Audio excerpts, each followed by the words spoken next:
Hi, everyone. Thanks for joining me for another Ask Pat segment.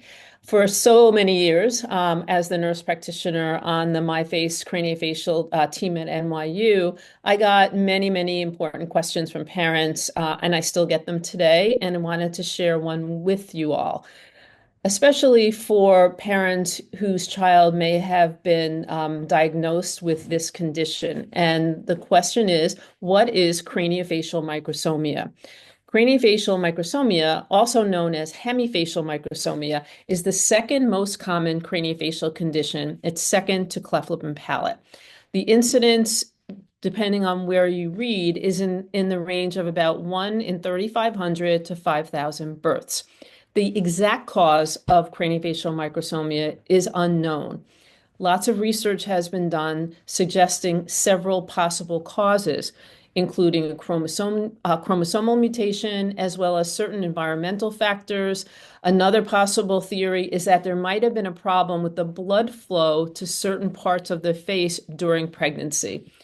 It is extremely rare for this condition to be inherited. It is most important to know that as a parent, you did nothing wrong.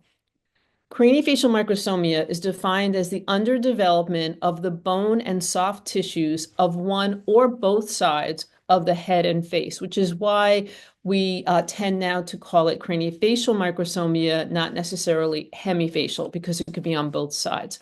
The most common findings of this condition are what's called mandibular micrognathia. I know it sounds like a scary term, but it means the underdevelopment of one or both sides of the lower jaw. And the other very common finding is microtia. And this is the underdevelopment of the ear, as well as atresia, which is a fusion or closure of the ear canal. And there is a subtype of craniofacial microsomia known as Goldenhar syndrome. So if your child has been diagnosed with this condition, he or she may have many of the findings that I mentioned, but in addition, there may be some other findings. Sometimes there's some findings in the eye, sometimes the spine may have some things involved. So this is something that will be explained to you by your craniofacial team. Some of the other possible findings of craniofacial microsomia are craniosynostosis, and that's an early closure of one of the spaces that connect the bones of the skull. And again, very rare. Another finding is underdevelopment of the cheekbone as well as a cleft lip and palate. If an infant has a cleft palate and or a very small lower jaw, there may be feeding problems or breathing problems, and it's important to identify with a craniofacial team as soon as possible. This condition has a range of severity. Each child is unique, and so we don't know how many surgeries they will need throughout their lifetime. But what's important is that you sit down with your team and let them explain to you what the possible timeline of care might be for your child. I have followed many children with craniofacial microsomia during my 34 years as a nurse practitioner on the craniofacial team.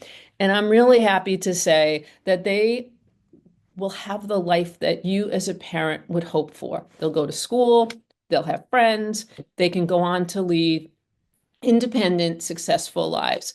I have a patient who is now a nurse in the pediatric intensive care unit where she was once a patient with craniofacial microsomia. She's amazing. The families love her.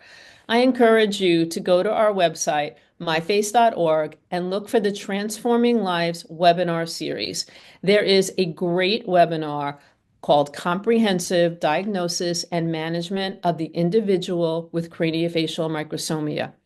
If you need help finding a craniofacial team, go to acpacares.org. This is the site of the American Cleft Palate Craniofacial Association, and they have a listing of over 200 certified teams.